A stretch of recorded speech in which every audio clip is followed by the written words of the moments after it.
All right, we're going to get started. So I'm the moderator today.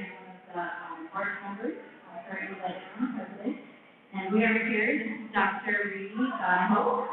He is a board-certified pediatric clinical specialist specializing in pediatric orthopedics. She's worked with students for over 30 years, has a passion for arthroplasty, and she's going to be talking with us today about enhancing function with an eye towards accessibility.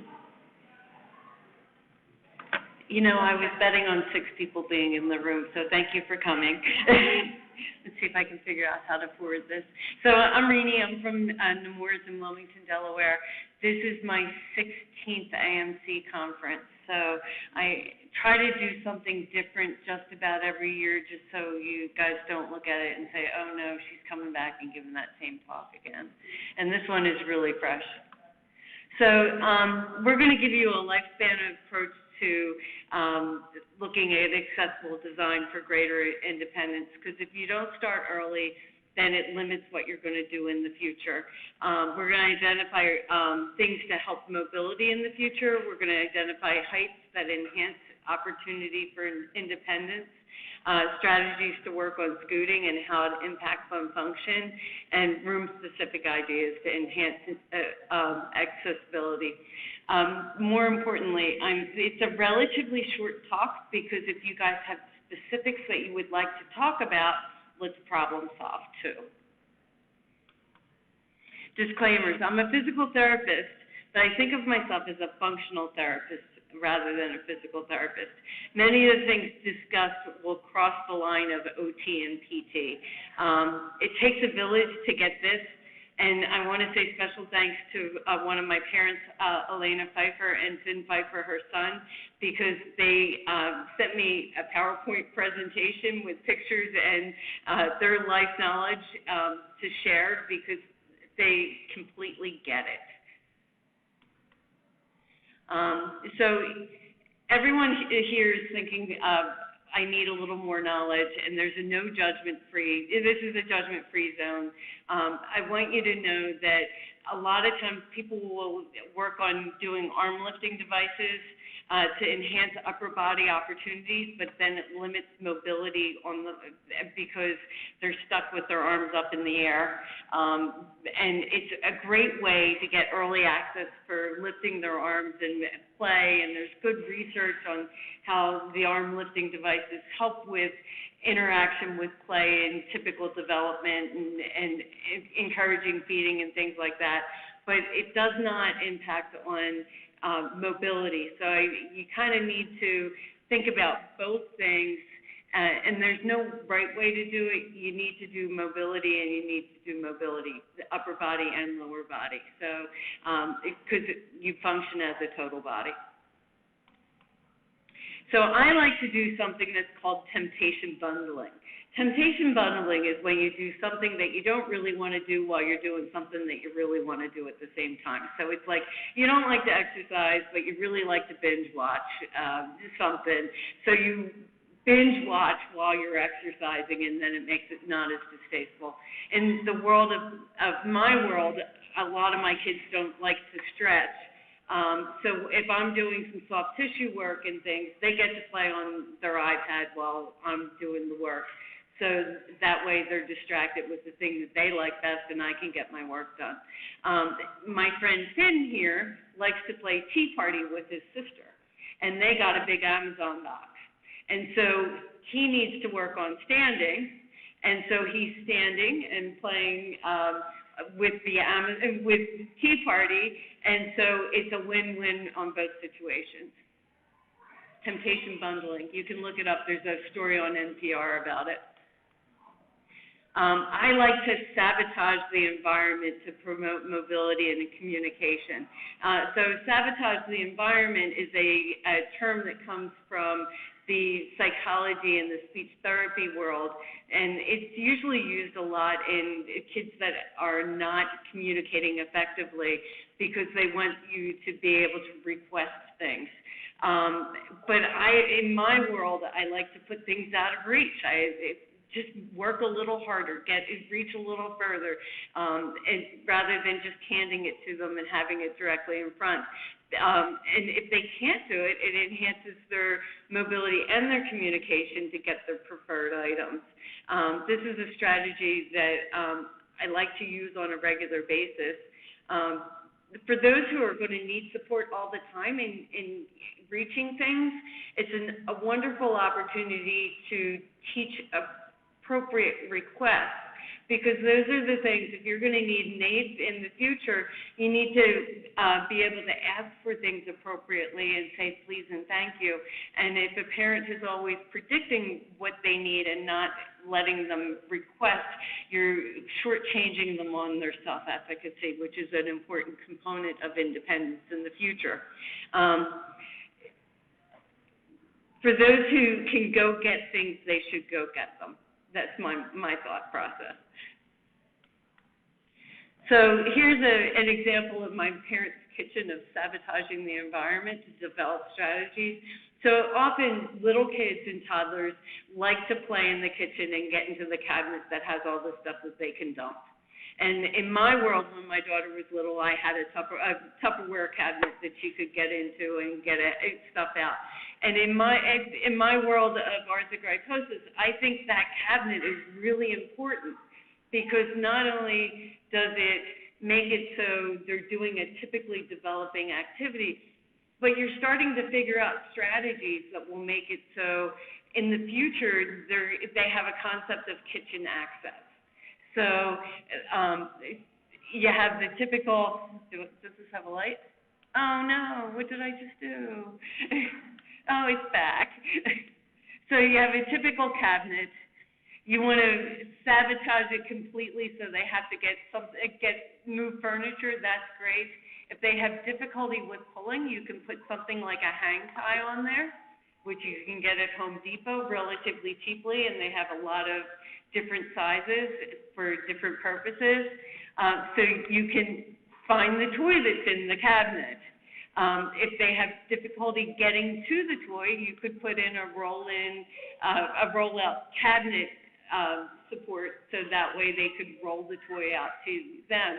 And that sort of strategy moves to adulthood when you're thinking about setting up a kitchen for somebody. So what you do in toddler years can really translate to what happens in the future. Oops. So my friend Ben has a play environment that maximizes his space and his play opportunities.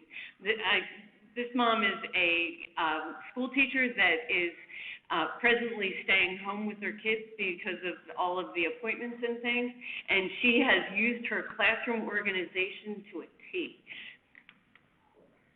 Bins and baskets. Put them far enough apart that the child can work on sidestepping and letting go if there are opportunities. Bonus is that they double as storage opportunities.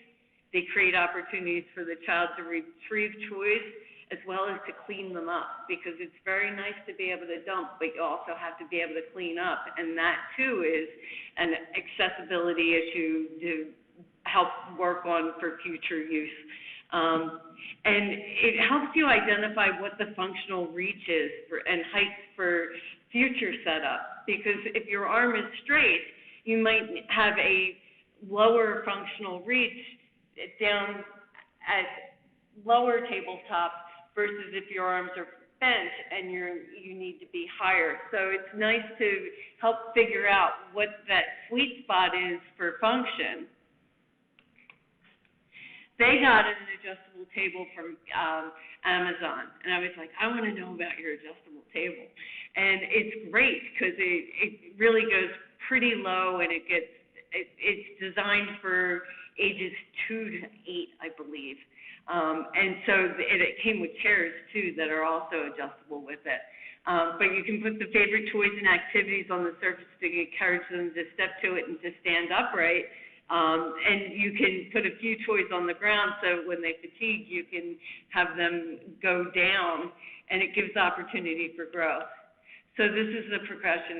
Like he's been playing standing up.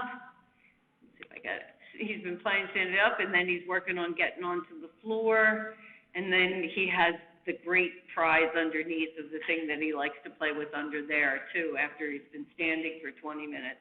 So it's really a nice way of building surface and building function. It becomes therapeutic at the same time. And he has a mobile stander, and the adjustable table, you can adjust the height to be able to use it with the mobile stander also. And sometimes it's really hard to sidestep between things, and just the act of getting up and down is therapeutic, and as well as you're maximizing the opportunities for play. They have a ball pit in their house. Who has a ball pit? I think that's great. So this is what I found on Amazon, and you can see it goes pretty high, and it was like $100.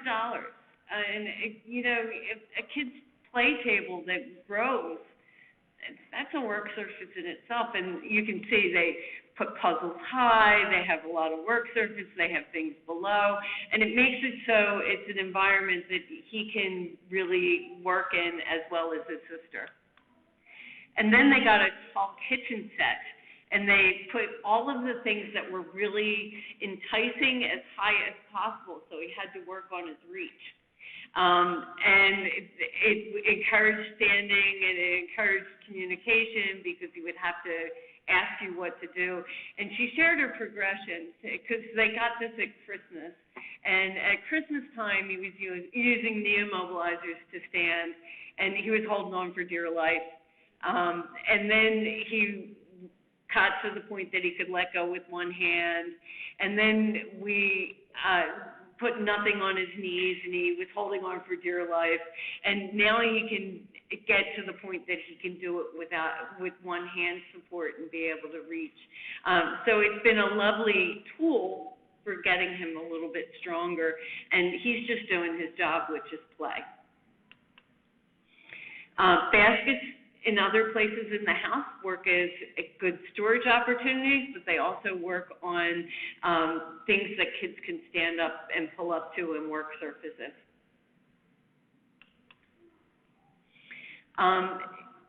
Use the knowledge gained in the early years to adapt the environment in the future.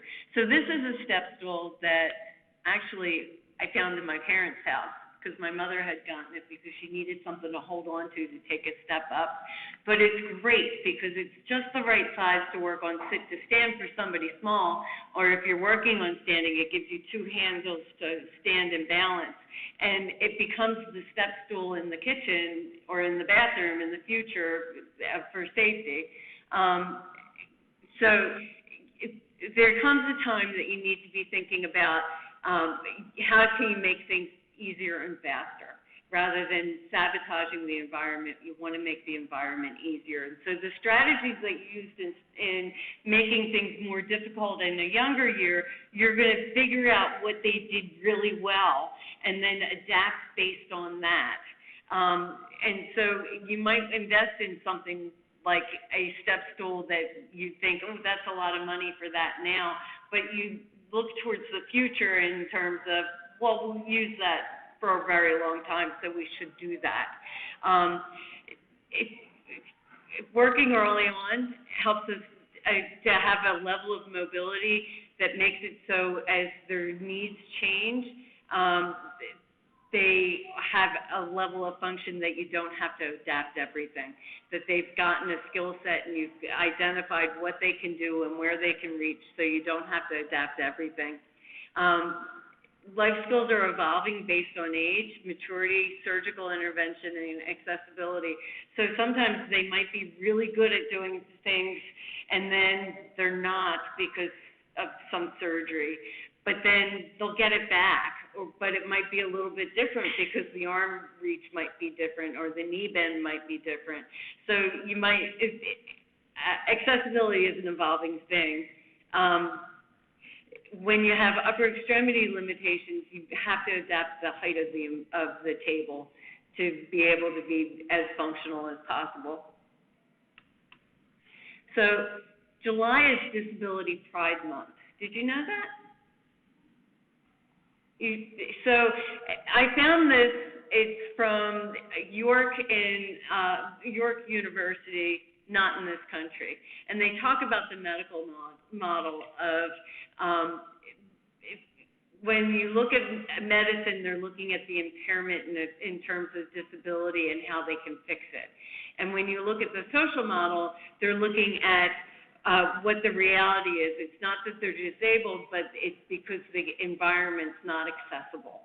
And so I like to kind of put the two things together. I don't necessarily want to fix anybody, but I want to enhance their function and I want to enhance their environment to be as accessible as possible to limit the disability. So working on early abilities enhances the abilities to figure out what you really need to fix in your environment. And I highly recommend everyone following Tracy Schock on Facebook with her shares of her hacks. She does 100 days of AMC. I've been nudging her a little bit to set up a blog so then that way it's easily findable in one spot and that people can pin it to Pinterest pages because she has a lot of really good hacks, and I'm not going to repeat her hacks because they're hers and they're good. Figure out what the priorities are for you and for the individual that needs assistance and work on small steps first. Work on the thing that's most important to you or to that individual and do one space at a time. Think about what you would change for your grandmother to make her more safe in the house. So don't think of it as we need to fix it for this one person, but think of it as it needs to transcend several people because accessibility is accessibility. It's not individualized accessibility until you get to the bedroom or the bathroom. If a child is not safely managing steps by about 8 years of age, it's time to adapt to encourage a level of independence because you don't want your 8-year-old bumping up and down the steps when they're 17 with their friends, unless that's what they want to do. What you want them to do is be able to be independent and safe and not have to say, oh, wait until I get there to come down the steps. And one of the easy hacks my mother did when she was having mobility issues was she put in 2 sets of handrails. Because at one point she was going up and down sideways, but she went sideways the same direction. And so that might be a hack or you'd be able to use 2 handrails. But 2 handrails is the first easiest hack, but you can think of other things too.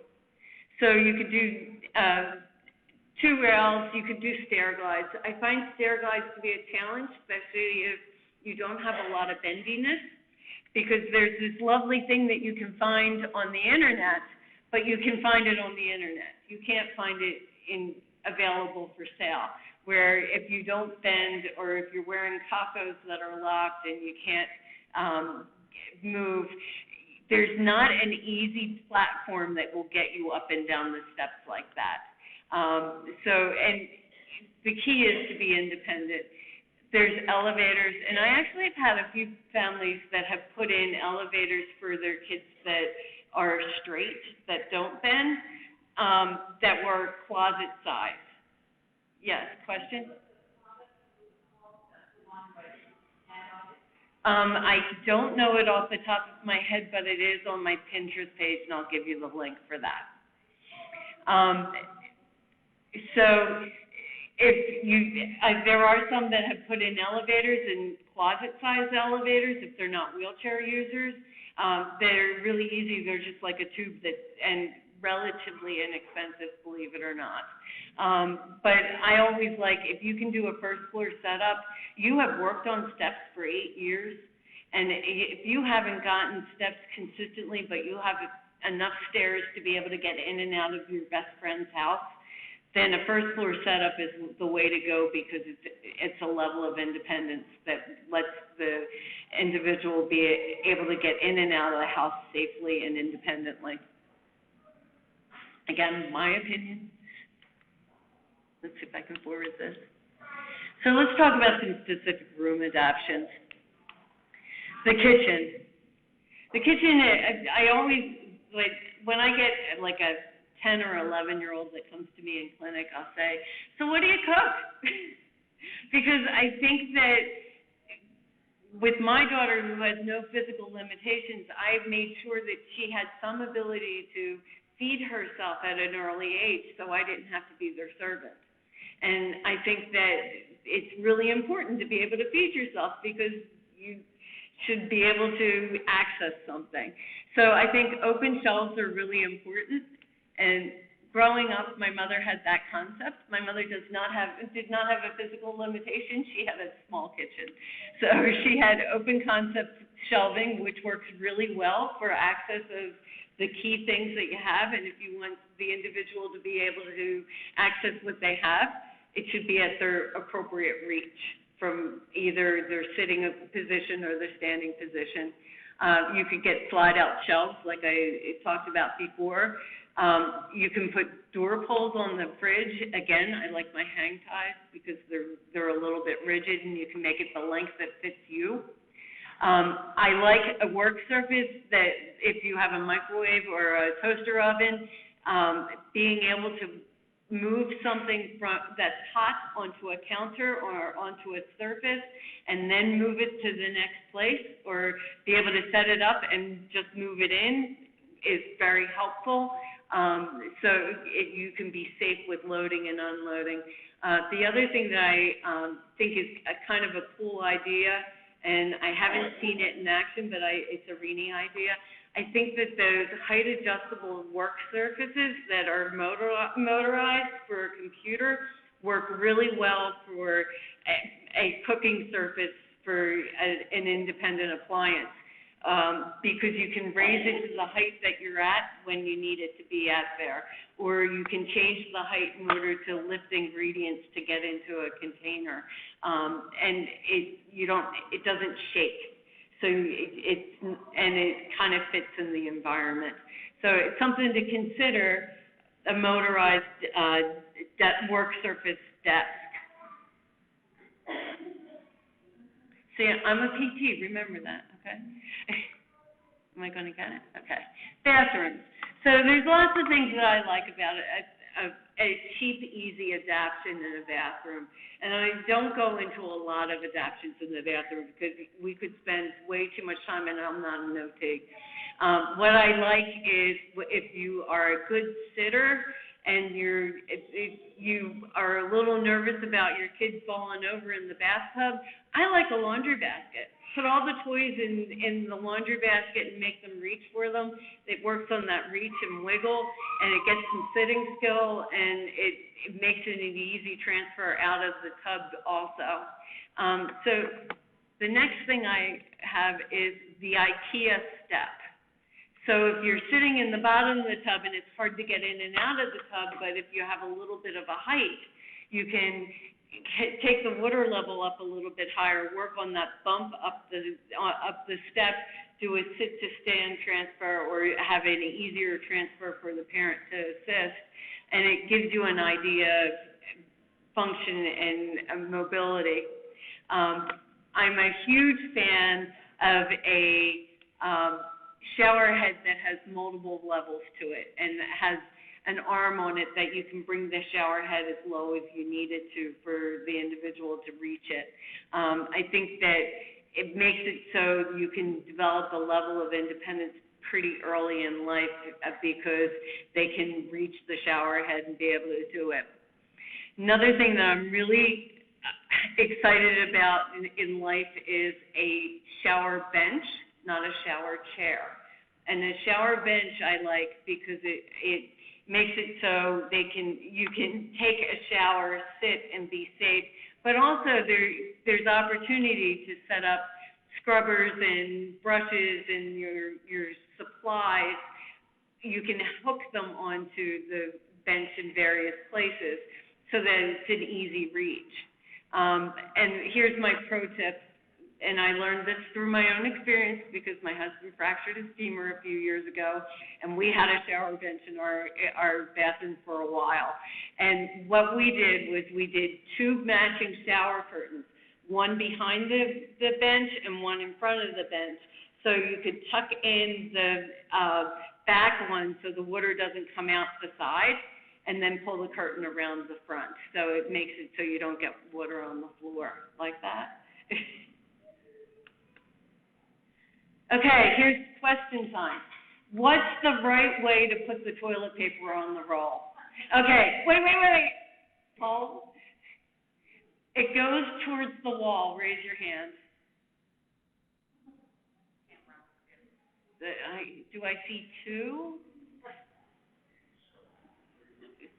How many go towards the wall? 1, 2, 3, 4, 5, 6, 7. Okay, it goes towards the front. I am now going to tell you that those that put it towards the front are correct. And I have found out for true, because I had this conversation with my daughter, the engineer, and she pulled up the patent for toilet paper. And the toilet paper goes towards the front. But that's not why I'm talking about toilet paper today. The reason I'm talking about toilet paper is it's easier to do this than it is to do this. So if your toilet paper goes down and you can just swat the top of it, it's less disabling than if you have to pull it up towards you. So from an ADA standpoint, toilet paper over the top, and it fits with the patent compliance also. Sorry, people did. Now, I can tell you I had a conversation with my sister on this because we were talking about it. And she said, in my medical practice, I put the toilet paper to the back. I said, but that's not ADA. And she said, but if you put it towards the front, they go through toilet paper 6 times faster than if you put it towards the back. And she said, I put it towards the back to save me money. And I said, well, you have an ethical problem now. So those who can't do the paperwork, there are things called bidets. A bidet is like a nice soothing squirt of water that will come out and take care of the dirty parts. And you can buy them on Amazon. And I will give you some tips on the bidet. There are those that have heated seats. There are those that you can directly connect into your water line, and there's those that need a warm water support. Many people are biased towards having some warm water on their bum. Just saying. When ordering a bidet, you have to look very carefully at how it's controlled. So you have to consider what the buttons look like, where the controls are, and what the access is, because it's very nice to have that to take care of the paperwork that you can't do. But if you can't touch the buttons to take care of it, you still need assistance. So you need to do your research based on upper extremity function and get the right thing. I'm going back to my transfer bench, except this one has a cutout in it. And I like a transfer bench for somebody who can't stand and transfer, because then they can scoot across it, and they can lean and be able to wiggle their pants down as they're moving across. The challenge for that is I don't think you can attach a bidet to that. So if you can't do your paperwork, you're still going to need some help. I had a conversation about a chair today with somebody, and a parent told me that their child really likes the cushioned transfer bench because it gives a little more give for the CAFO, so it's an easier transfer, and they don't feel as tippy on it. Just saying, the things I wouldn't know. But I do know about learning to scoot, which is a PT thing. And I like learning to scoot on a transfer bench in the pool. Because if you don't have really good ability to sit scoot, and you need ability to sit scoot, it's nice to be able to do it in a pool first, where it's chest deep water and it's easy, and then you bring it down to waist deep water, and you work on that weight shift and how to do it from one end of the bench to the other. And you work on the far unload, so that way you can work on clothing management down the road, but you don't fall over because you're in the pool. And once you get really good at that, you can start working on it on land. But I think that it's a really nice place to work.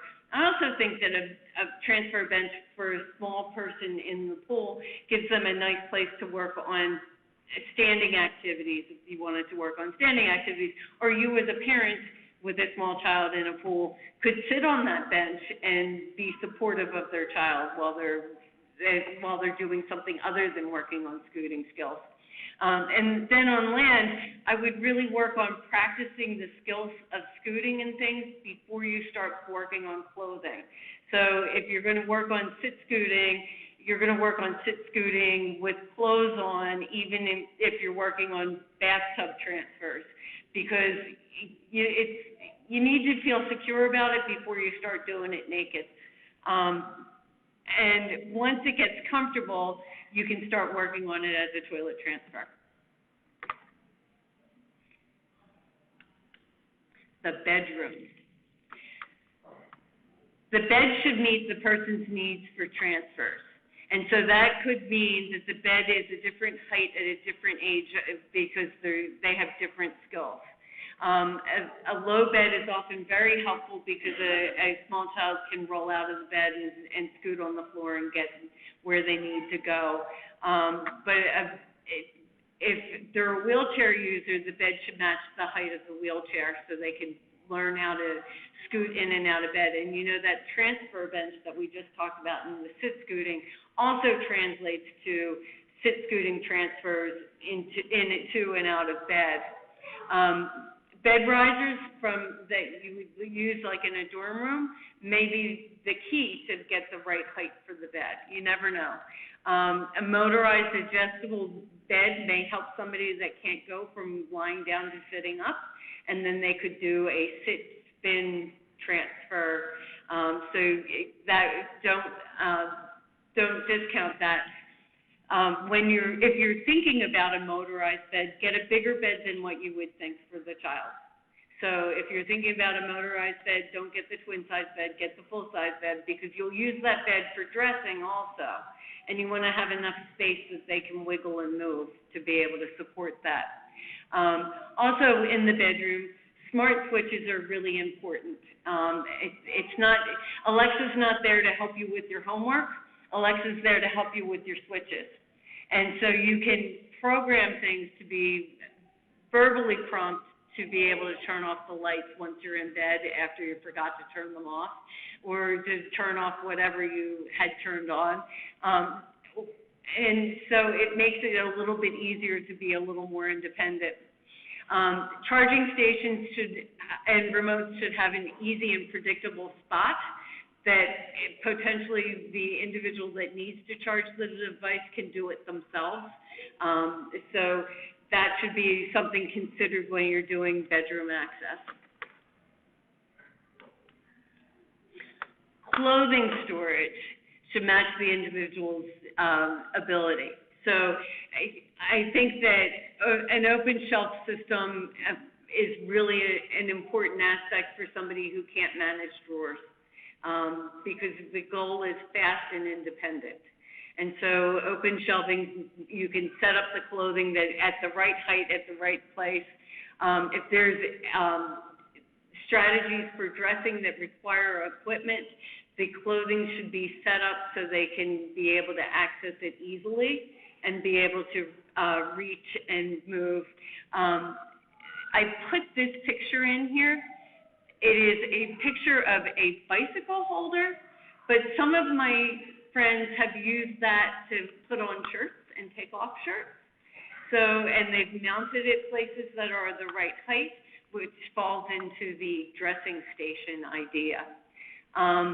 If you're relying on others to help you with your dressing, it should be stored easily and predictably, especially if you have aides coming into the home to help, because if you want to wear something and it's missing, it's hard to find it if you're waiting for somebody to put your clothes on. So label drawers for frequently used items so they go exactly back where they're supposed to go. Have a plan in place so it goes smoothly. So if you have a plan for what you want to wear for that day, it should be planned the day before. You should have a concept of where it was when you went to bed. so then that way the aide can come in and help get it right. And if your aide doesn't show, there should be one outfit a person can put on themselves, so that way they can get to work or get to school and not have to miss out because their aide didn't show up that day. So one simple outfit, it may not be the prettiest, it may not be the best, but it should be something that it's the oops day. Workstations, 5 minutes, good. 10 minutes, oh good, even better. I don't have that much more, so we'll have time to talk. Workstations. Consider as a motorized desk station, something that you can do sit to stand, and we've talked about it already in the kitchen, but also for the computer. For those who have limited hip flexion, I like a saddle seat, because I find that a lot of kids that, or adults that don't have enough hip bend, they make up the difference in their low back, and it just pains me to watch them sit. And I'm sure it pains them to sit for long periods too. Or there's a population that tends to stand all the time because they can't sit comfortably, and a perch will make a big difference in being able to offset their sore feet as well as their sore back and their sore hips. So every room has opportunities for hacks. I want you to notice that most of the things I talked about, other than the bath seats, they're really not medically based items. There are things that are off the shelf. And the key is for kids to learn mobility strategies early, so they need the least amount of adaptation in the future. Encourage small kids to reach for their play. Spend more time with manipulatives than electronics, because the more that you're wiggling things around and using hands to be able to access things rather than poking at a screen, it gives you more opportunity in the future to be able to manipulate things that are required for ADL. Don't wait until your child's thinking about college to start to encourage independence. It should be now. Whatever now is, it should be now. The more accessible the environment is, the less disabled the individual is. So thank you. Do you guys have, my Pinterest page is at the bottom. So thank you. I would love to entertain questions or strategies if you have any that you're thinking of. Yes. Oh, so the question was someone online that has hacks, and that is Tracy Schalk. She's at the Ohio desk out in the hallway, so you can get her name spelling from there. Any other questions? You guys just want to go to dinner early.